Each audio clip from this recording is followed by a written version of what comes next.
clase de hoy lo que vamos a ver es el ejercicio profesional y lo que es la ética profesional principalmente. Eso lo vamos a ver ahora en la parte del teórico. Después a las 4:30 con el ingeniero Gallo van a ver lo que es los honorarios profesionales e incluso van a ver algunos cálculos de honorarios profesionales para que ustedes vayan viendo cómo se trabaja con el tema de los honorarios. Bueno, yo voy a salir un poquito, así comienzo a presentar.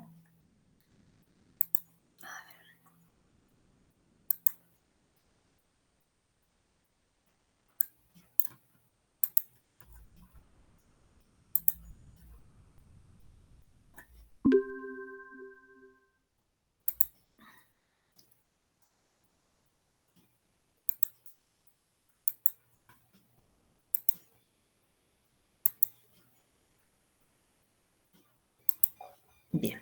¿Se está viendo la filmina?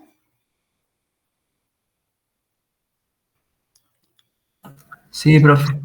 Bien. Cualquier pregunta que ustedes tengan, chicos, me la hacen, me paran mientras yo estoy hablando y me hacen la pregunta. No tengo problema de contestarles mientras vamos dando la clase y si no, bueno, después al final. Bueno, entonces, como les había dicho, lo que vamos a ver es lo que es el ordenamiento legal del ejercicio profesional en sí y lo que es la ética profesional. O sea, la ética está relacionada con lo que es la conducta humana en lo que es su actividad diaria o su actividad cotidiana. Quien analiza la conducta profesional es la ética profesional. Esa conducta tiene que ver con los deberes que el profesional tiene hacia la sociedad, hacia los otros colegas y hacia los comitentes, que serían los clientes, diríamos, para quien él va a trabajar. El contralor de lo que es ese ejercicio profesional y lo que es la ética profesional lo tiene el Colegio de Ingenieros, en este caso el Colegio de Ingenieros Especialistas. Este colegio reúne a los ingenieros en todas sus especialidades, solamente no están en ese colegio los que son los ingenieros civiles y los ambientales, pero todo el resto de los ingenieros pertenecen al Colegio de Ingenieros Especialistas. Este contralor lo realiza el Colegio de Ingenieros Especialista a través del Tribunal de Ética y cuenta con un código de ética. Para realizar este tratamiento o cuando haya algún problema que tiene que haber intervención del Tribunal de Ética, se hace a través de un procedimiento administrativo. Eso después vamos a ver porque es un procedimiento administrativo especial para ver si, no sé, algún profesional ha incurrido en alguna mala acción, diríamos, teniendo relación, diríamos, con la profesión en sí. El comportamiento profesional es el hombre que tiene una conducta humana que por un lado es social, desde lo que es la costumbre, y por otro lado es privado, personal, que tiene que ver más con la moral. En el caso de la técnica profesional o del ejercicio profesional, que se puede hacer en forma individual o en forma colectiva, a través, no sé, de un contrato, de un trabajo determinado, no sé, de una obra, de un servicio, ya sea público o privado. Este trabajo incluye tanto una conducta jurídica como una conducta laboral. Digamos, lo que es la conducta jurídica tiene una responsabilidad jurídica que puede ser civil o penal, ¿no? Mientras que la conducta moral se analiza a través de la ética profesional, donde ya hay una responsabilidad ética que quien la lleva a cabo, diríamos, a ese juzgamiento, diríamos, es el colegio profesional cuando está matriculado el profesional en este colegio, ¿no? Desde la definición general de lo que es el ejercicio profesional, es toda actividad racional que está dotada desde los técnicos, desde lo jurídico, desde lo económico y desde lo social. O sea, el ejercicio profesional que relacionan los profesionales en general, ¿no? En este caso los ingenieros, entonces es una actividad racional donde hay una parte técnica, una parte jurídica, una parte económica y una parte social. Se lleva a cabo a través de métodos o procedimientos científicos que sean verificados a través de un resultado. Y todo esto está inmerso en lo que es una conducta ética. El Colegio de Ingenieros Especialistas, a través de la ley de colegiación, que es la 73-76, que ya la vamos a ir viendo más en detalle, define a lo que es el ejercicio profesional como una actividad técnica, o sea, una actividad que puede ser técnica, científica, docente, o incluso incluir dos o más de estas actividades, que tiene una responsabilidad que puede ser realizada en forma pública o privada. O sea, se puede trabajar en un lugar público, una institución determinada que sea pública, o en forma privada. Esto puede ser en forma libre o en relación de dependencia. O sea, yo puedo trabajar como profesional en la actividad privada, diríamos, lo puedo hacer en forma libre, como profesional independiente, o en relación de dependencia, no sé, en una empresa determinada. Esto requiere una capacitación, esa capacitación la tenemos a través de un título que lo otorga, ya sean universidades oficiales, privadas, tienen que estar reconocidas por el Estado y que sean propias, diríamos, de los diplomados de cada carrera, o sea, que esté dentro, esa actividad tiene que estar dentro de las incumbencias de la carrera que son fijadas por autoridad competente. Bueno, ese ya es el artículo 4 de la ley de colegiación.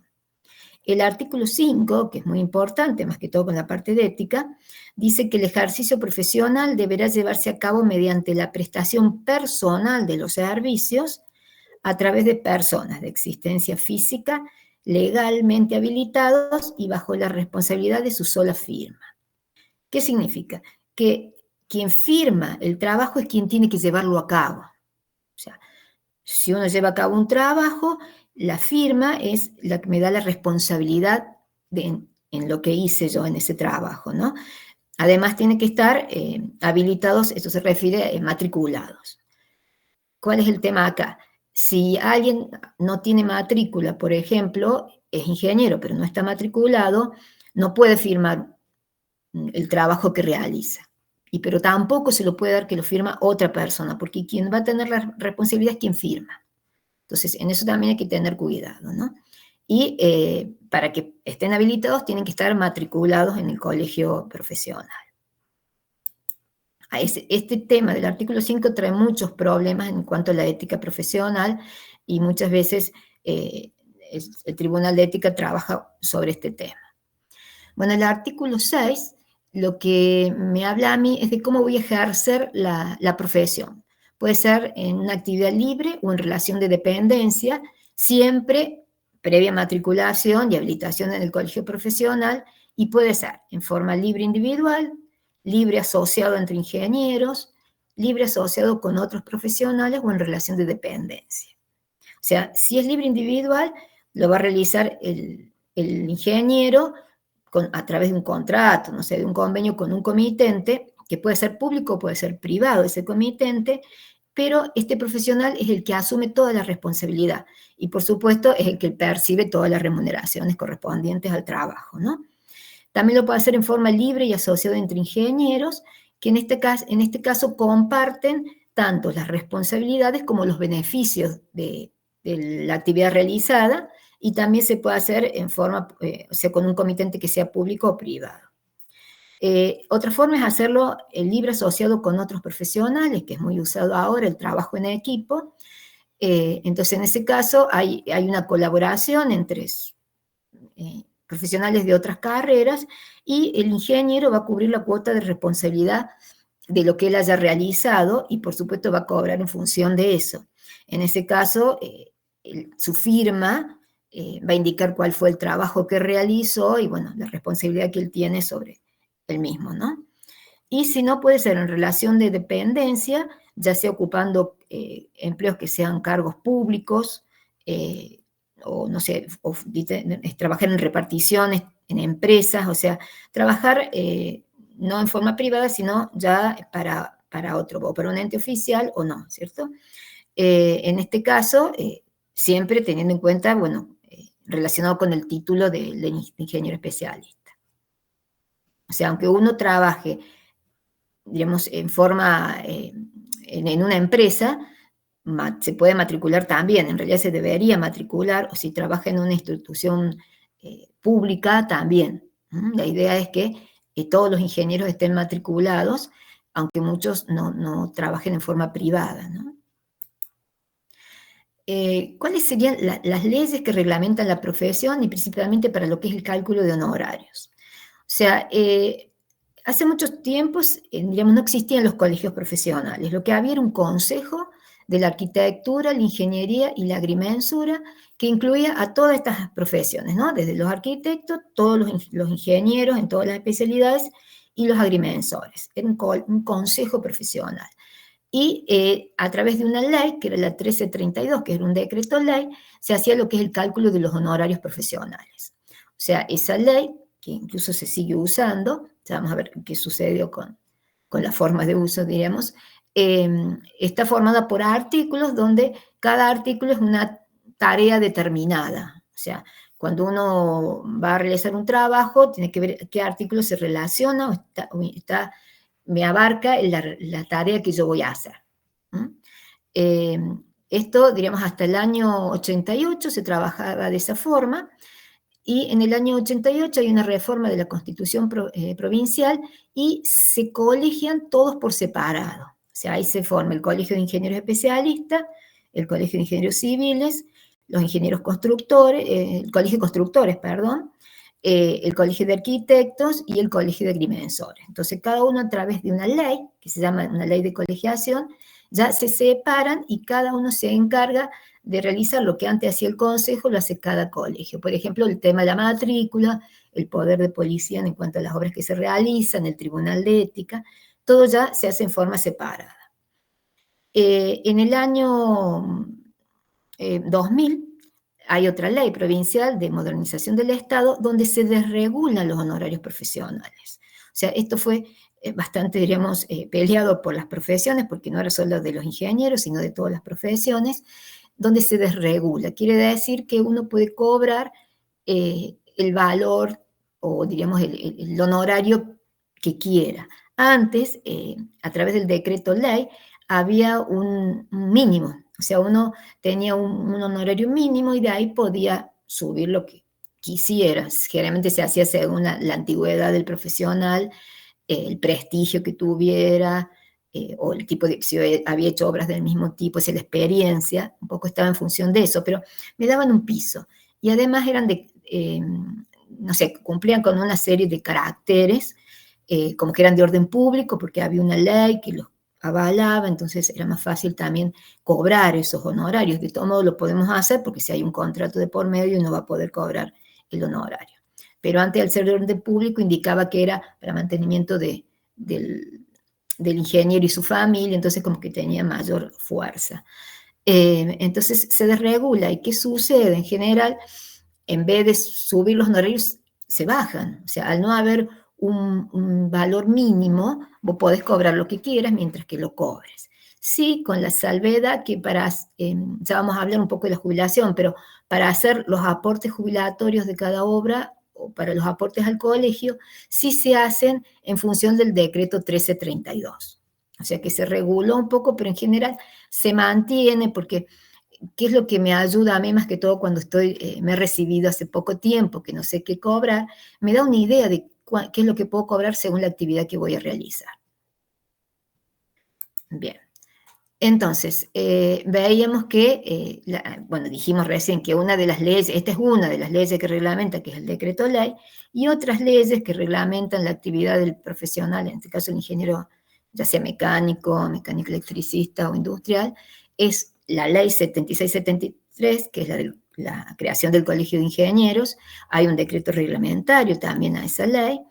El Código de Ética Profesional, a través de un decreto provincial, el número 2299. Hay el decreto ley 1332, es el que hablábamos recién, a través de sus modificatorias, y la ley de la caja de previsión, de la caja de jubilaciones. O sea, esas son las leyes que más o menos como ingenieros tenemos en la profesión, independientemente de otras leyes que pueda haber según la tarea que vaya a realizar, ¿no? Bueno, acá está el decreto ley, solamente para que ustedes lo lean, que son los capítulos que tiene. Esta es la ley de la caja de jubilaciones.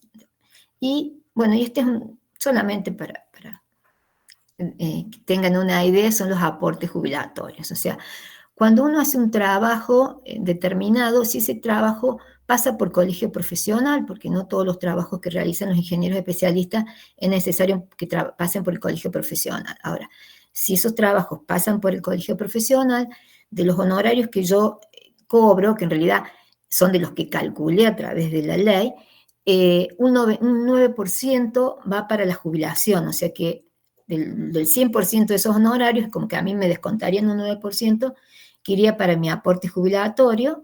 Hay otro 9% que yo se lo cobro al comitente, o sea, además del honorario le sumo un 9% que también va para la caja de jubilaciones, y hay un 5% que va para el colegio profesional. O sea que en realidad el honorario que yo cobro me descuentan un 80%, o sea, me queda el 86%, diría, un 14% yo lo tengo que dejar para la caja de jubilaciones y para el colegio profesional. Y ese 9% entraría en esta cuota mensual. Se quiere decir que si yo estoy matriculado y estoy inscrito en la caja de jubilaciones y tengo hasta 30 años, yo tengo que pagar una cuota mensual para mi jubilación de 27.594 pesos. Pero si yo hice aportes al colegio, en la caja por un trabajo que hice, lo presenté en el colegio profesional, ya tengo un 9% que me va a ayudar para cubrir este 27%. ¿Se entiende lo que les estoy diciendo?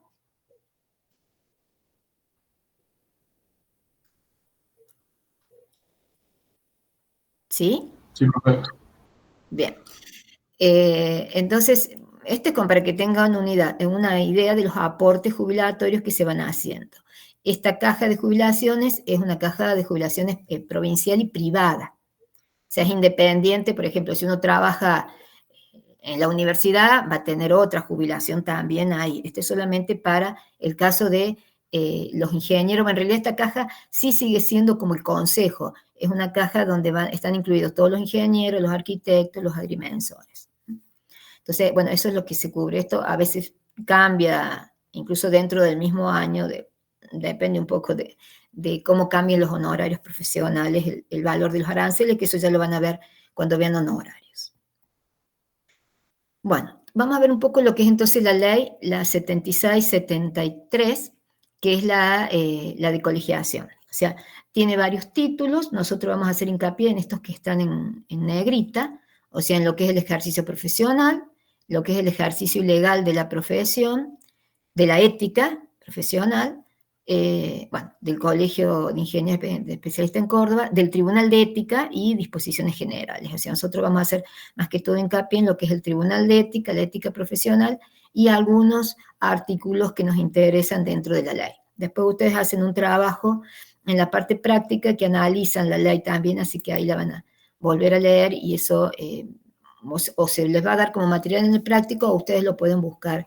Incluso voy a tratar después de entrar a la página del Colegio de Ingenieros Especialistas para que ustedes vean más o menos cómo es. Entonces, según la ley 7673, el ámbito de aplicación de lo que es el ejercicio profesional dice que son ingenieros especialistas todo aquel profesional de la ingeniería en las especialidades mecánica, electricista, electrónica, química, aeronáutica, laboral, bueno, industrial, etc. Como en otras que en el futuro se creen o desarrollen en el devenir científico o tecnológico.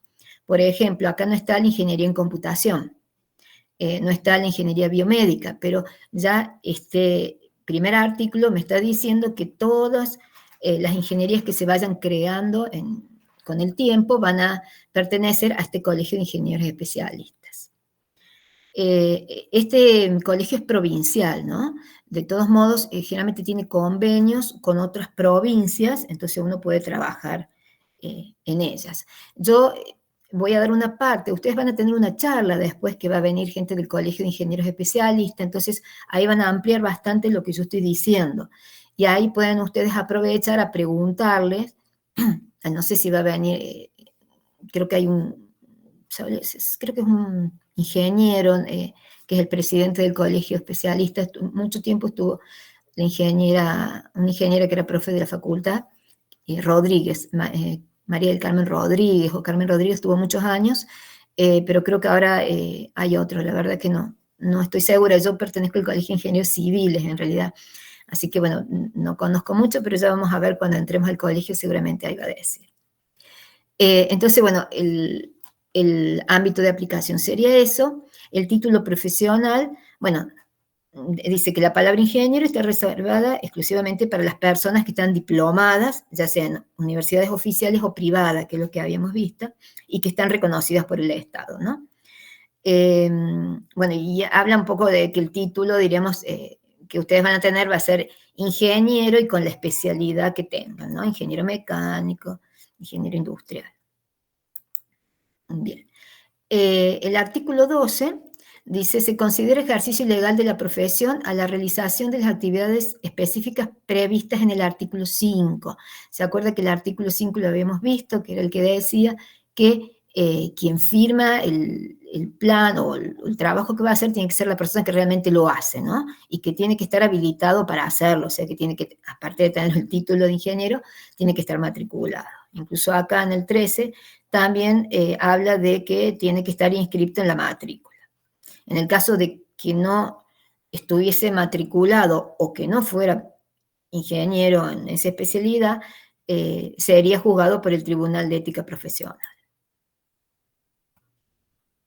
Incluso puede ser juzgado también, puede tener un juicio civil, ¿no? Esto diríamos dentro de lo que es la ética, pero por algún problema que tenga en particular con un trabajo que haya realizado, también puede haber un juicio civil o penal, no es tan común, pero civil sí. Después tenemos el decreto provincial 2299, que es el Código de Ética Profesional. Está la ética profesional, entonces el conjunto de los criterios y conceptos que debe guiar a la conducta de un sujeto, bueno, por razón de los más elevados fines, diríamos, que se atribuyen a la profesión que se ejerce. O sea, es un conjunto de criterios y conceptos que deben guiar a la conducta del profesional. Bueno, acá dice que, bueno, que es deber de los profesionales respetar y hacer respetar. Fíjense que no solo se refiere a respetarlo como profesional, sino a hacer respetar a otros profesionales esto. Es común que haya por ahí denuncias en el Tribunal de Ética de profesionales entre sí, ¿no? Debido a que uno de los profesionales denuncia al otro porque éticamente, bueno, realizó algo que no está bien. Entonces, dice que, bueno, entonces es primordial respetar y hacer respetar todas las disposiciones legales y reglamentarias que incidan en actos de la profesión y así también denunciar las transgresiones, ¿no? Que es lo que yo le decía. ¿Por qué esto? Porque la idea es que vele por el prestigio de la profesión. Entonces, no solo respetarlo como ingeniero, sino hacer que los demás ingenieros que estén matriculados también respeten lo que dice la ética profesional. Y bueno, y también habla mucho de lo que es el medio ambiente, o sea, estudiar cuidadosamente el ambiente. En todos los trabajos que uno vaya a realizar, tiene que tener en cuenta el ambiente, evaluar los impactos ambientales que se pueden llegar a producir para mejorar, diríamos, la calidad de vida de la población y no perjudicarla. Entonces, tiene mucho en cuenta eso y también hay por ahí muchas denuncias relacionadas con el tema de los impactos ambientales que puede provocar alguna tarea realizada o algún trabajo realizado. Esta es la estructura conceptual, o sea, estos son los distintos puntos en los cuales un ingeniero podría tener un problema de ética profesional, ¿no? Por un lado, bueno, los deberes que impone la ética profesional como la sociedad, actuar de acuerdo a la dignidad de la profesión, actuar con los colegas profesionales, o sea, este es el tema entre colegas profesionales, si hay algún problema, se puede hacer una denuncia al Tribunal de Ética, ¿no? También en el caso con los comitentes, o sea, el público en general o el comitente puede hacer una denuncia en el colegio profesional por una cuestión de ética, donde él suponga que el profesional incurrió en algo que no es ético. También deberes entre los profesionales que se desempeñan en la función pública y otros que lo hacen en la actividad privada. O sea, si hay problema entre profesionales, siempre tienen que ser entre profesionales ingenieros, ¿no? Y que estén matriculados.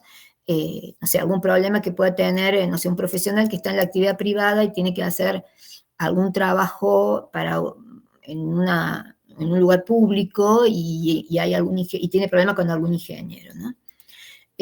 También profesionales en la actuación ante contratos. Fíjense el tema de contratos, cómo lo nombra, porque en general siempre estamos haciendo contratos con un comitente. Los profesionales ligados entre sí por relación de jerarquía, cuando hay problemas, no sé, en una misma institución entre las distintas jerarquías, comportamiento del ingeniero en concurso, bueno, incompatibilidades en el ejercicio profesional, que de pronto hacen un trabajo que no está dentro de las incumbencias de su profesión, y bueno, la falta de ética en general. O sea, generalmente, por alguno de estos puntos, puede haber un problema de ética o una denuncia en el Tribunal de Ética. Bueno, este Tribunal de Ética Profesional, bueno, tiene jurisdicción en todo el territorio provincial. O sea, en realidad, el Colegio Ingeniero Especialista tiene varias sedes en distintos puntos de la provincia de Córdoba, generalmente en lugares o en ciudades importantes, no sé, en Río Cuarto, en Villa María. Eso también se lo van a comentar en la clase esta especial que le van a dar del colegio profesional. Le van a decir cuántos colegios tienen, diríamos, dentro de la provincia de Córdoba. Pero el Tribunal de Ética está en el colegio provincial. Entonces, cualquier problema que haya en otra de las jurisdicciones se trata acá, diríamos, en el colegio provincial. Bueno, dice, ¿quién tiene el eventual juzgamiento de causas iniciadas que pueden estar iniciadas de oficio? O sea, el mismo Tribunal de Ética sabe de algún problema que hubo con algún profesional, lo puede iniciar de oficio la denuncia o a petición de las partes vinculadas en la ética profesional. Este Tribunal de Ética está formado por un miembro titular y un suplente de cada departamento de especialidades. O sea, dentro del colegio profesional hay distintos departamentos según las especialidades, ¿no? Departamento de mecánica, de industrial, no sé, de electrónica. Y entonces el tribunal estaría formado por un miembro del departamento de especialidad y los otros 2 miembros restantes son sorteados dentro de los otros departamentos de especialidades, ¿no? O sea, por eso en este caso hay un miembro titular y un suplente, por si no puede el titular, lo hace el suplente. Entonces sí va a haber uno de lo que va a ser del departamento de especialidad que corresponda al ingeniero que se va a juzgar, y los otros 2 son sorteados de los otros departamentos, ¿no? Los miembros del Tribunal de Ética duran 6 años en sus funciones y se renuevan por mitades cada 3 años. Eso se hace cuando hay elecciones en los colegios profesionales, que generalmente son cada 3 años, que es donde se eligen el presidente, el secretario, y los demás, gente que pertenece a la comisión. Ahí también se renueva el Tribunal de Ética. O sea, cada lista presenta los posibles miembros de ese Tribunal de Ética. ¿Cuál es el procedimiento para hacer una denuncia? Dijimos que había un procedimiento administrativo. Entonces, esa denuncia puede ser hecha de oficio, como les decía recién, directamente al tribunal, por denuncia formulada por un profesional matriculado o por denuncia formulada por terceros que acredite interés legítimo, generalmente un comitente, ¿no? Estas denuncias se presentan por escrito en el Colegio de Ingenieros Especialistas de Córdoba y bueno, tienen que tener determinados datos como nombre, domicilio, los datos del denunciante y la causa por qué se la va a denunciar, y se firma ahí, en el colegio profesional debe ser firmada por el denunciante. En todos los casos se tiene que hacer, o sea, por escrito tiene que estar la relación de los hechos y las circunstancias objeto de ese juzgamiento, los autores, partícipes, los involucrados, y si en caso de poder precisarlo, la disposición del Código de Ética, que es lo que yo les mostraba antes, que eran estas. Es decir, cuál de estas, si la puede ubicar dentro de una de estas, es la disposición que supone que con la cual ha habido algún problema, ¿no?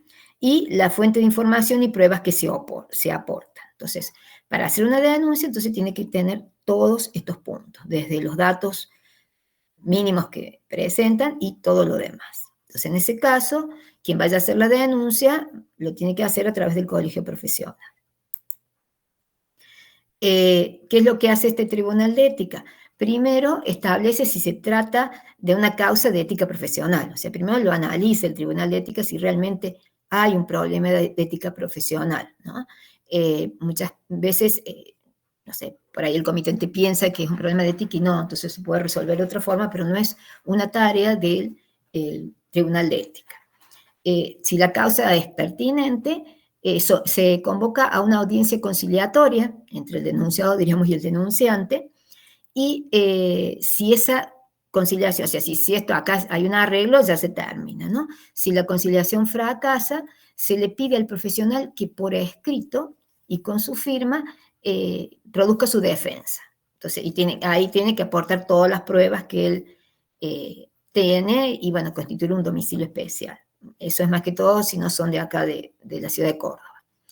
Después lo que se hace es, el Tribunal de Ética ve todo el caso, o sea, abre la causa prueba, ¿no? Por un término, bueno, que no excede los 30 días, y finalizado ese término, se incorpora esa prueba y se pide al denunciado que alegue en su defensa. O sea, luego que el Tribunal de Ética ve todos los datos que presentó, diríamos, el denunciado, tiene que ir al colegio profesional y ante el Tribunal de Ética es como que hacer su defensa, ¿no? Hacerlo de forma oral. Esto lo puede hacer él o lo puede hacer otro profesional matriculado por él. O lo puede hacer él o lo puede hacer otro profesional que esté matriculado. El Tribunal de Ética, bueno, ahí dictará la sentencia en un plazo determinado y deben ser emitidos por la totalidad de los miembros y la decisión es por mayoría, ¿no? Entonces, una vez que esté ya la sentencia emitida, se le dirá esto a quien corresponda y se agota la vía administrativa. Ya no puede haber otra denuncia por la misma causa. Bueno, ya que es lo que decía, el denunciado puede ejercer su defensa por per se o designar un colega de la especialidad matriculado para que lo haga por su nombre, ¿no? No lo hace con un abogado, lo hace él o lo hace otro profesional si es colega de la especialidad que esté matriculado. Dígame si no se entiende, si voy muy rápido. Bueno, ¿cuáles serían las sanciones? Las sanciones disciplinarias posibles, ¿no? En cada uno de los casos. Puede haber una advertencia privada por escrito. Entonces se le envía al profesional denunciado una advertencia privada. Y bueno, se le dice que pues eso generalmente cuando es la primera denuncia que tiene, y si no es una denuncia muy importante, suele ser una advertencia privada. Otra cosa puede ser una amonestación privada por escrito. En general, en todas estas, no en la primera, pero ya a partir de la B, hay un valor en dinero que se cobra. Ese valor está en función del día de gabinete, del día de trabajo en gabinete. Después, cuando ustedes lo vean con el ingeniero Gallo, él les va a mostrar una tabla de aranceles, que es la que utiliza el colegio profesional, y ahí dice cuánto se cobraría por día de trabajo en gabinete. Entonces, generalmente esas amonestaciones están en función de 2 días o 3 días, bueno, depende cuál haya sido el problema, de cuál es el monto que se le cobra. En general, desde la B en adelante, siempre hay un monto en dinero que debe pagar el colegio profesional. Si es mayor, diríamos, el problema puede ir a una censura pública ya, que además de pagar, se hace público. Esto se puede hacer, por ejemplo, ya vamos a ver en la página están todos los fallos que ha habido en el caso de denuncias en el código denuncias en el Tribunal de Ética. También a lo mejor se les puede, no sé, en una época se ponían los transparentes en los colegios profesionales, había un transparente y ahí se ponía el nombre de los ingenieros que habían tenido alguna sanción. También se puede mandar un mail a todos los matriculados, o sea, ya es pública. Puede ser enviada incluso hasta o sea, algún tribunal, en el caso de los peritos, o sea, también puede ser denunciada a la justicia, depende, bueno, cuál haya sido el problema y lo que decide el Tribunal de Ética. Entonces es censura pública, esta es una multa en efectivo, además de la censura pública. Puede haber suspensión de matrícula por 180 días o cancelación de la matrícula, que eso es para ya un caso muy, muy importante, que se pueda llegar a cancelar la matrícula. Y todas estas entonces son de carácter público. En las dos primeras no, solamente se le da la advertencia al profesional y también se notifica a quien fue la persona que lo denunció, ¿no? Pero, diremos, queda dentro del ámbito privado. De acá en más ya son censuras públicas. Bueno, esto es la página del Colegio de Ingenieros Especialistas, incluso ya ahora vamos a tratar de entrar, ha cambiado algunas cosas, pero bueno, ya vamos a ver la parte de arriba, cómo se ingresa. Cuando vos estás matriculado podés ingresar para ver ciertas cosas que hay, y esta es, por ejemplo, acá está, dictámenes del Tribunal de Ética. O sea, después vamos a entrar y vamos a ver que hay varios casos donde ha habido ya alguna sanción para el Tribunal de Ética. Está este tema también de la prematriculación. Ustedes como estudiantes pueden prematricularse, creo que es gratis, y tiene acceso a información, incluso a algunos cursos. Eso también queda para que lo pregunten al ingeniero que venga a dar la charla, ¿no? Y bueno, este es en el caso en que ya están matriculados, cómo ingresan, y bueno, cuando tienen que presentar algún un expediente, bueno, o autogestión, bueno, ahí se verá qué son las tareas que van a realizar. Bueno, en este caso, ese sería el fin de la presentación. A ver si puedo. ¿Se está viendo ahí? Sí, se ve bien. Sí, se ve. Esta es la página, ahí ya entré directamente en www.ciec.org no sé si .org o .com, no me acuerdo, creo que es .org.ar. Esta es la página. Acá se entra con DNI y contraseña, si ustedes estuvieran matriculados.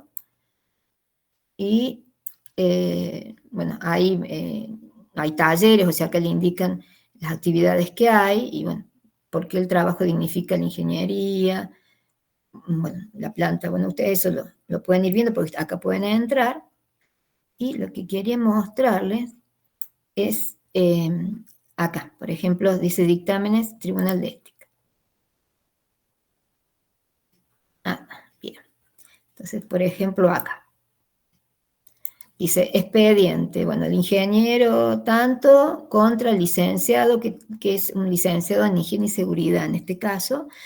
Bueno, ahí hubo un problema, después se puede leer el fallo completo, ¿no? Pero fíjense, le suspenden la matrícula al licenciado, matrícula tanto, por el plazo de 180 días, que se contarán a partir de la notificación de la presente por infracciones a los deberes establecidos en los artículos 2 y 5, ¿se acuerda que yo les decía? Pues tenía un problema de incumbencia, o sea, había hecho un trabajo que en realidad no lo podía hacer con el título que tenía, y había dicho que, no me recuerdo qué, pero me parece que era una fundación de algo, y había dado como por hecho y aprobado eso.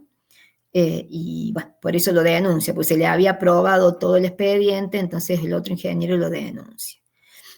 Con el consiguiente impedimento para ejercer la profesión y los derechos, bueno, del matriculado. O sea que se le suspende la matrícula y seguramente ha habido un monto que tuvo que pagar. Pasa que generalmente eso no está acá, posiblemente en el fallo esté. Fíjense, en este otro es el ingeniero tanto contra el licenciado Cristian López, y hay otras personas más, ¿no? En ese caso también se suspende la matrícula por un año. El otro era 180 días, este es por un año.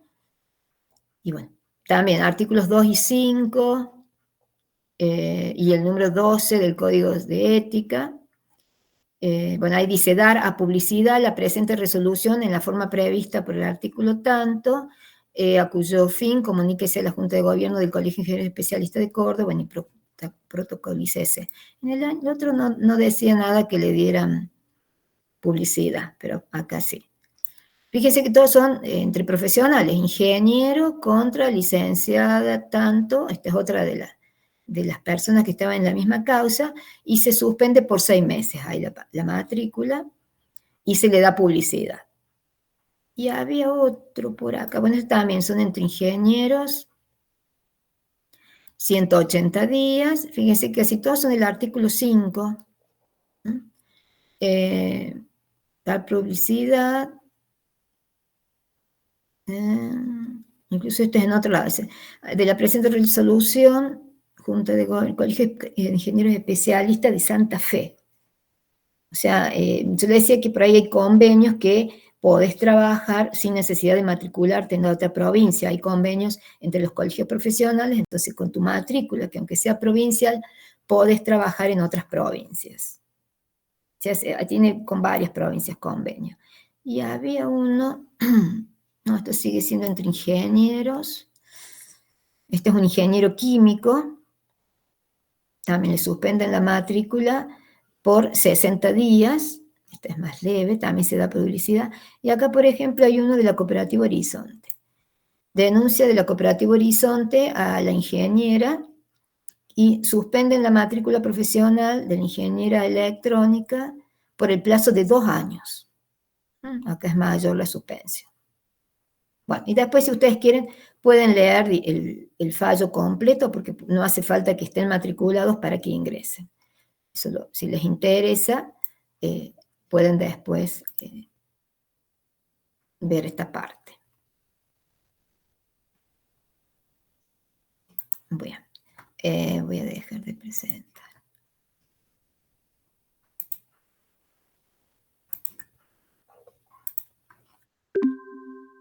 Bien. Bueno, chicos, la clase esta es corta. No sé si les ha quedado alguna duda. Apareció esto. Si les ha quedado alguna duda con respecto a esta clase. Bueno, lo que vamos a hacer ahora es, vamos a contestar las preguntas. A ver.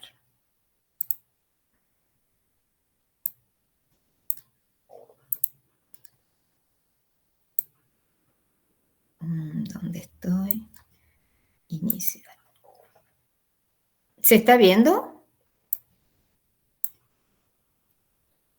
La primera pregunta.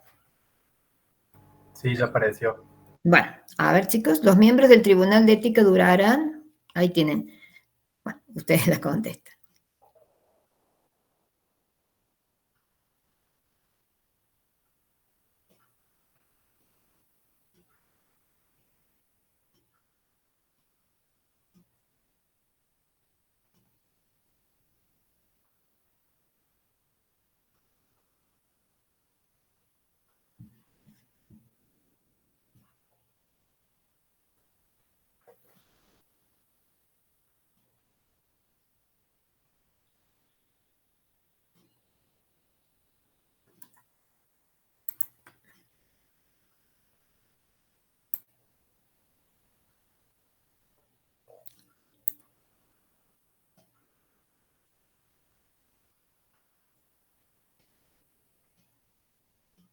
Bueno, ahí la vamos terminando.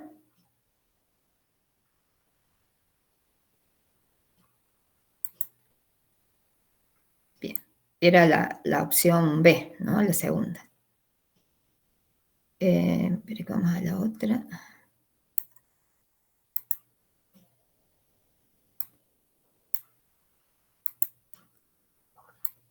Bueno, esa es la segunda. El Tribunal de Ética actuará en las siguientes circunstancias.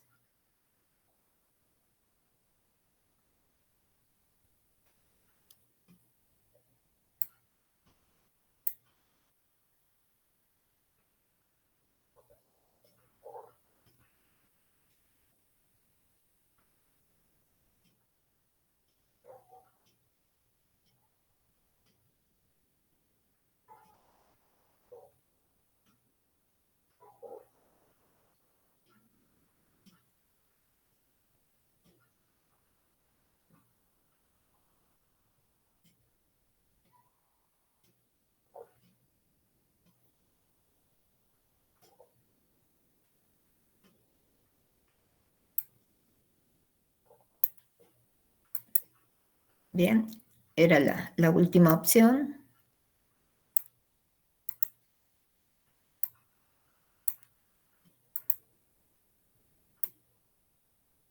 Y el ingeniero denunciado ante el Tribunal de Ética puede...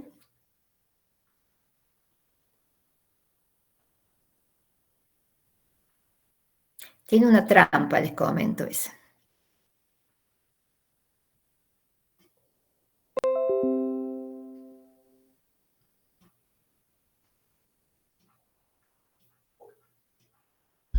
Profe, y ahí en el caso de querer elegir dos, Es esa es que la trampa. O sea, no...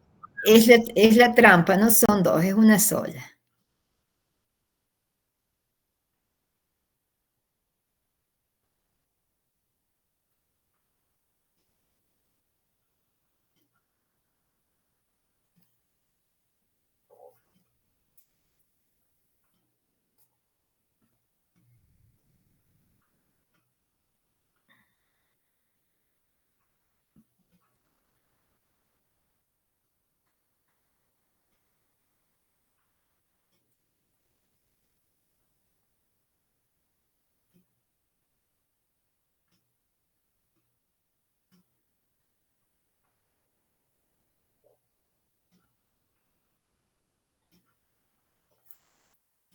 Bueno.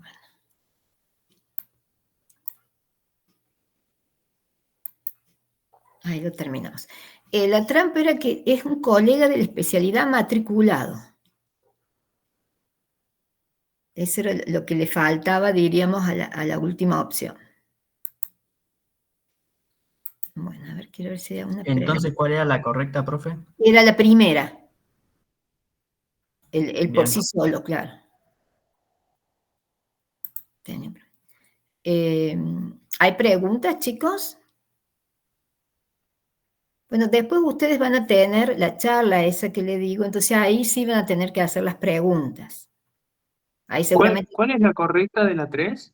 De la 3 es el imputado, o sea, el mismo, no sé cómo se los había puesto, pero era la primera, déjame que vea. Ejercer su propia defensa. Es ejercer su propia defensa.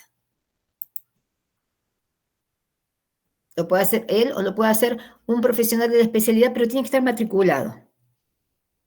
Esa es la diferencia. Y no, la segunda, bueno, el abogado no era. Eso se maneja, diríamos, dentro de lo que es el colegio profesional con los profesionales matriculados. El tema es que, claro, tenés que, para que te denuncien, vos tenés que estar matriculado, ¿no? Si no, a lo mejor se hace una denuncia, no dentro de lo que es la ética, se puede hacer dentro de lo civil, pero ya es otra cosa. Para que vos lo denuncies al colegio profesional, tiene que estar matriculado el ingeniero ahí. Bueno, entonces este sería uno de los últimos temas, diríamos, teóricos. Nos queda una clase más, la clase que viene, y después, bueno, tenemos parcial y después tienen la charla. Les comentaba que aprovechen esa charla para preguntarles, principalmente porque está la prematriculación, que por ahí les puede servir para, no sé, por el tema de los cursos y no sé qué otros beneficios tienen, pero bueno, pregunten bien cuando tengan la charla. Y ahí se les va a hablar más sobre el colegio profesional. Yo por eso lo he dado un poco amplio, porque yo sé que ellos les vuelven a hablar sobre el tema. Entonces ahí pueden aprovechar por ahí hacer las preguntas que le quedan. El otro que le quería decir, acuérdense del trabajo de esa monografía que tienen que hacer, ¿no? Fíjese que tiene fecha ahí de vencimiento para que no se le junte después. En esa monografía, fíjense, porque a veces, claro, las leyes, no todas las leyes se adaptaban a las empresas que ustedes tenían. Entonces, por ahí a lo mejor una empresa porque la idea de la monografía es no solo que analicen la ley, sino que vean cómo ustedes la utilizarían en la empresa que ustedes tienen. Si no lo pueden hacer, aclaren que no lo pueden hacer por el tipo de empresa que tienen, pero bueno, pueden explicar qué se haría en realidad en el caso de otro tipo de empresa. Fíjense en eso porque la monografía tiene una nota única, no es una nota más que se promedia.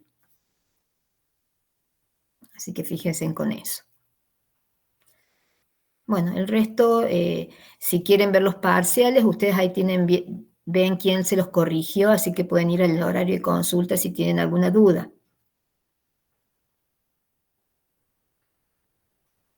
Bueno, profe. Bien, no sé si tienen alguna otra pregunta, otra duda que tengan. Profe, una consulta. Sí, ¿La charla esa que da es presencial o virtual? es virtual. Por lo menos hasta el momento, siempre ha sido virtual. Gracias. Incluso es el mismo horario del teórico. Ahora recuerden que tienen prácticos entonces a las 4:30, ¿no? Porque después tienen que realizar un práctico de unos horarios, que sería el último práctico, y después la monografía. Bueno chicos, si no tienen dudas, pueden retirarse hasta las 4:30 que tienen el práctico. Bueno, profe, nos vemos. Gracias. Gracias. Hasta luego. Chao, profe, gracias. Chao chicos.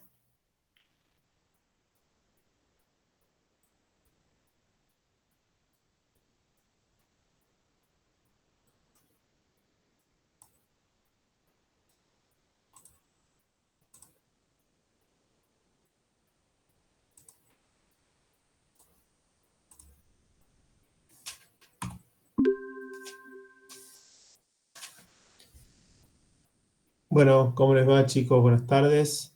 Yo soy José Galo y van a tener el práctico de honorarios conmigo ahora. Con Ingeniera Palazón, en la primera parte de la clase, revisaron los aspectos teóricos de lo que es ética profesional y de lo que son los honorarios. A partir de lo que ella les dio, es que ahora vamos a revisar los conceptos prácticos para que ustedes puedan desarrollar tanto el trabajo práctico como después en la actividad profesional esta tarea. Se ve bien y se escucha bien, chicos, ¿verdad? Sí, sí.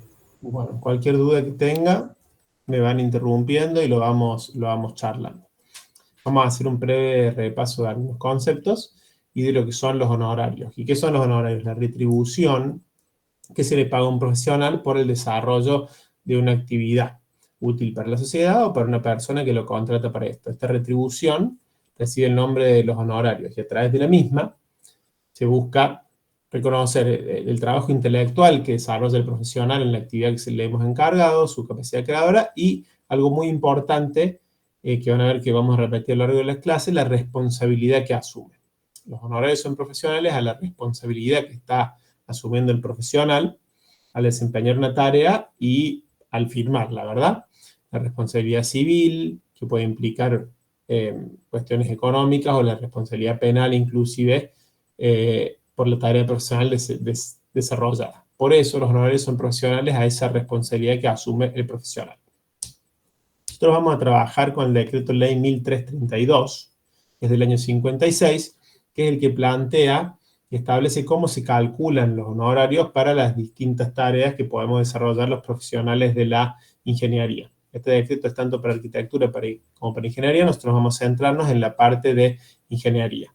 Y a través de este decreto ley y sus artículos que vamos a poder ver cómo tenemos que calcular los honorarios según la actividad que nosotros desarrollemos. Si es una obra, y si es una obra, qué es lo que tenemos que hacer, si son obras repetidas, si es alguna medición, si es un trabajo de inspección o demás. Todo esto está planteado cómo calcularlo en este decreto ley. A su vez, algo importante de resaltar es que los honorarios actualmente están desregulados. ¿Qué implica esto? Que antes, para determinada tarea, había un mínimo que yo tenía que cobrar y no podía cobrar menos de ese mínimo, porque estaban reguladas. Y para esta tarea el mínimo son 20.000. Yo no podía cobrar menos de eso. Después, los honorarios fueron desregulados, es decir, que yo puedo cobrar lo que quiera básicamente por una tarea, inclusive menos que este mínimo. Los colegios sugieren un mínimo para determinadas actividades, pero esto es solamente una sugerencia, puedo tomarla o no, puedo cobrar menos o puedo cobrar más. Entonces, si está esto de esta manera, ¿por qué todavía vemos el decreto ley? Porque, bueno, yo cuando cobro honorarios como profesional, tengo que realizar aportes por estos trabajos, tanto a la caja de ingenieros, que es lo que regula todo lo relativo al sistema de previsión social, a la jubilación, como al colegio de ingenieros, que es el que regula la matrícula. Ustedes ya vieron eso con la ingeniería Palazzo. Y si yo cobro menos que el mínimo para un determinado trabajo, los aportes los voy a tener que realizar como si hubiera cobrado el mínimo. Por ejemplo, al colegio yo tengo que aportar el 5%. Si el mínimo para una actividad que yo desarrollé sugerido de honorarios eran 100.000 pesos, el aporte correspondiente, si hubiese cobrado el mínimo, eran 5.000 pesos, ¿verdad? Pero supongamos que yo decidí cobrar 50.000 y el aporte del 5% serían 2.500 pesos. Bueno, no. Yo tengo que cobrar, voy a aportar el 5% como si hubiera cobrado al menos el mínimo, ¿verdad? Eso tanto al colegio como a la caja de ingenieros. Entonces están desregulados. Yo puedo cobrar lo que quiero, pero los aportes al colegio y a la caja, si yo por una actividad cobro menos del mínimo, los voy a tener que hacer como si hubiera cobrado el mínimo. Bueno, y hay un elemento importante, es cómo estimo yo los honorarios, cómo hago esta retribución por un trabajo profesional que sea proporcional a la responsabilidad y al trabajo del ingeniero, en este caso, ¿no? Bueno, tengo que considerar varias cosas. Primero, el valor que se le otorga a la formación que tenga esta persona, el título universitario y demás. No es lo mismo si yo contrato a alguien para que me asesore, si esa persona es un profesional, con un título habilitante, con curso de posgrado y demás, que si no lo es. Después tengo que buscar que esta remuneración considere la labor intelectual, el trabajo del profesional que tuvo que hacer estudiando mi caso o la tarea que yo le encomendé. Y también tengo que considerar la responsabilidad que asume el profesional a la hora de desarrollar este trabajo. Cuando ustedes firman algo, como ingenieros, como directores técnicos, como representantes técnicos, están asumiendo una responsabilidad. Son los honorarios, deberían ser profesionales a esa responsabilidad que están asumiendo. Entonces son los elementos inmateriales, que difíciles de cuantificar o de medir. Después tenemos algunos elementos materiales que se deben considerar también, que es el tiempo que me lleva la labor y los gastos requeridos para el desarrollo de la misma, ¿no? ¿Qué costo directo tuve yo para hacer ese trabajo que me encomendaron? Pero bueno, de todas estas cosas yo tengo que considerarlas y ponderarlas y calcular un número y que sean los honorarios que voy a cobrar. Entonces, prácticamente, ¿qué puedo cuantificar? El tiempo, la responsabilidad y la responsabilidad que asumo. Esa responsabilidad con qué se relaciona con el valor de la cosa.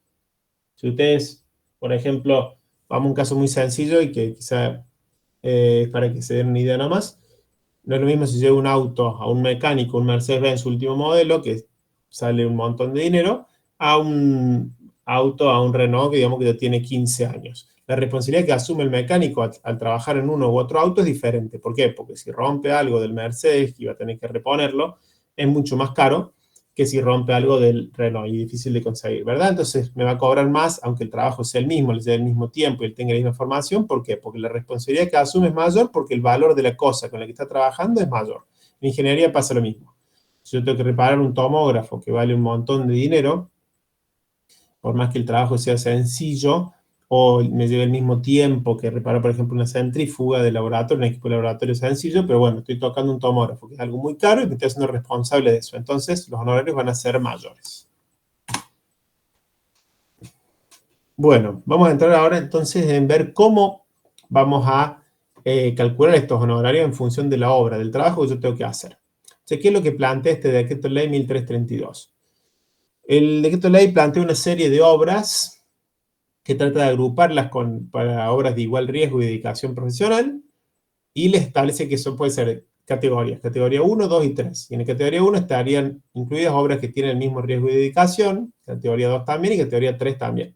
Imagínense que esto es para todas las obras de ingeniería, entonces mezcla ingeniería industrial con civil, con electromecánica, mecánica, entonces bueno, es relativo esto que todas las obras tienen igual riesgo profesional y dedicación, pero es una forma de agruparla. Entonces lo primero que yo hago es decir, yo tengo que hacer esta obra, voy al decreto y veo cuál es la clase de obra, tratando de, por analogía, ver parecida a cuál de estas obras planteadas en el decreto ley es. ¿Está bien? Entonces yo determino qué clase de obra es, y después aplico los porcentajes correspondientes ¿a qué? Al valor de la cosa, al valor de la obra que tengo que realizar, al valor de los elementos que tengo que inspeccionar. O sea, a partir de ese valor y con la clase de obra que yo establezco por analogía con las que plantea el decreto ley, aplico los porcentajes y voy a poder calcular el honorario correspondiente a una determinada tarea. ¿Venimos bien hasta ahí, chicos?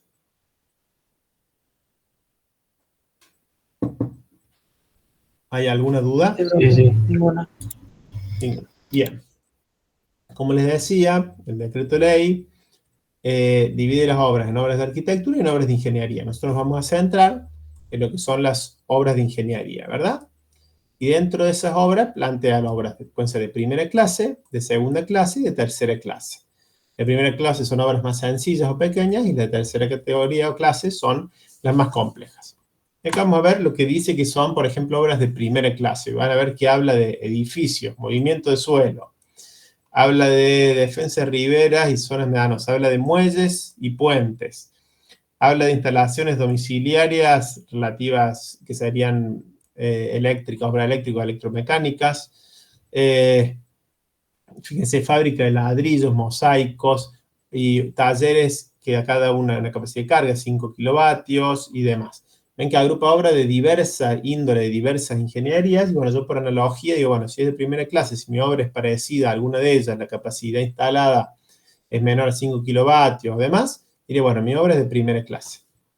Tenemos acá las de segunda clase, después esto lo leen ustedes, ¿no? Todo esto está sacado del decreto ley. Y acá tenemos las de tercera clase. Vamos a ver que acá tenemos obras más complejas, lo que es ingeniería industrial. Quizá la mayoría de las obras están en esta clase o categoría porque es donde hace referencia a las mismas. Fíjense que en esta parte de abajo habla de instalaciones relativas a industrias o demás. Entonces yo por analogía, el trabajo que yo tengo que hacer, tengo que ver en cuál de estas categorías encaja, ¿no? Y así puedo sacar la clase de obra. Supongamos que no encaja en ninguna de ellas, porque una obra de ingeniería, por ejemplo, soy ingeniero biomédico y nos basamos por este decreto ley, que es del año 56, y no hay nada relativo a ingeniería biomédica, porque imagínense que han pasado más de 70 o casi 70 años desde que fue redactado. Entonces, ¿qué hago en fines prácticos? Si no sé de qué clase es mi obra, voy al colegio y consulto. Y ellos me van a orientar y me van a decir de qué clase es mi obra, para poder calcular los honorarios correspondientes. Pero lo primero sería, por analogía, con lo planteado en este decreto, determinar la clase de obra. Y acá vamos a ver, también lo define esto el decreto ley en sus artículos 71 y 75, cuáles son los trabajos que yo puedo hacer frente a esta obra de la que estamos hablando. Supongamos que a mí viene un comitente y me encarga un determinado trabajo, yo puede ser que haga lo que son los croquis preliminares. ¿Qué son? Es gráficos, diagramas o esquemas para tratar de entender yo como profesional o el profesional que se encargue de este trabajo, los va a hacer para poder comprender e interpretar lo que el comitente le está planteando. Es una cuestión preliminar, previa, son estos croquis. Puede ser que el profesional haga esto. Puede ser que a su vez haga el anteproyecto, que es algo más complejo, que implica planos, cortes, estudios, todo de acuerdo a las normas vigentes, y elementos gráficos, memoria descriptiva, y debe dar, a través de este anteproyecto, se debe dar una idea general de la obra y debe incluir un presupuesto estimativo. Puede ser que el profesor no haga algo tan simple como los croquis, sino que haga ya un anteproyecto. El anteproyecto no es tan complejo como el proyecto, que ¿qué es el proyecto? Todos los elementos gráficos y escritos, planos de detalles, planos de instalaciones, memorias descriptivas, listado de materiales, pliegos y demás, toda la documentación que yo necesito para poder llevar adelante una obra. Supongamos que yo quiero hacer una máquina que haga determinadas cuestiones, que fabrique bolsas, determinadas características. Bueno, ¿qué es el proyecto? Todos estos elementos intangibles, pero que yo puedo tomarlos y a partir de ellos puedo crear esa máquina. Listado de materiales, cálculos, planos y demás. Eso es el proyecto. En una obra de ingeniería civil, vamos a interpretar, son los planos de una casa, por ejemplo, ¿no? Y a su vez otro trabajo que podemos hacer con profesionales es la dirección de la obra. Y acá nos vamos a detener un poquito en hablar en dos funciones que podemos desarrollar los profesionales, la del director técnico y la del representante técnico. ¿Qué hace el director de obra? Parte de este proyecto que le han dado, de estos planos y demás, y los ejecuta. Y materializa lo que ahí está planteado. Hablamos de esta máquina para fabricar bolsitas, tomará todo este proyecto y desarrollará esa máquina. Terminaremos con una máquina física, ¿verdad? ¿Y por qué vamos a hacer esta distinción lo que es el director técnico y el representante técnico? Porque estas dos figuras tienen responsabilidades diferentes frente al proyecto.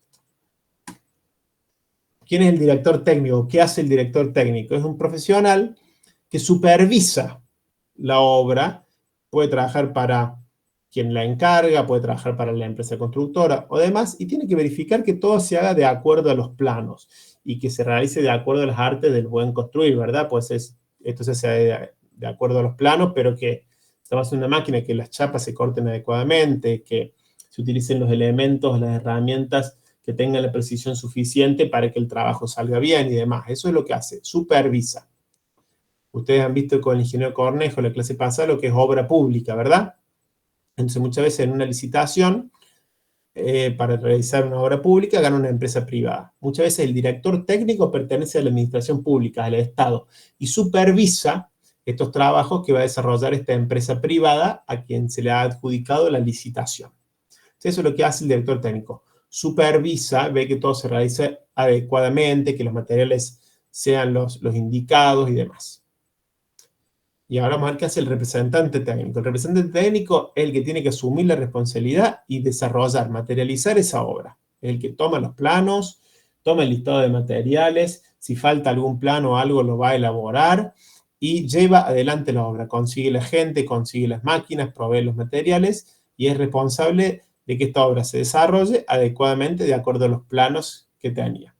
El director técnico supervisa, el representante técnico es el que lleva adelante la obra. Con esto que hemos dicho, ¿quiénes consideran ustedes que tiene más responsabilidad frente a una obra? ¿El representante técnico o el director técnico, chicos?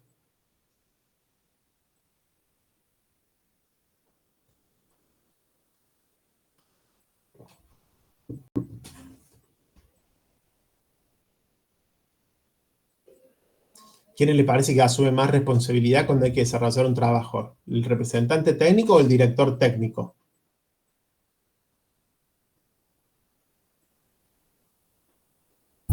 El representante. El representante técnico, sí, sin duda tiene más trabajo, ¿no? Porque es el que tiene que llevar adelante la obra.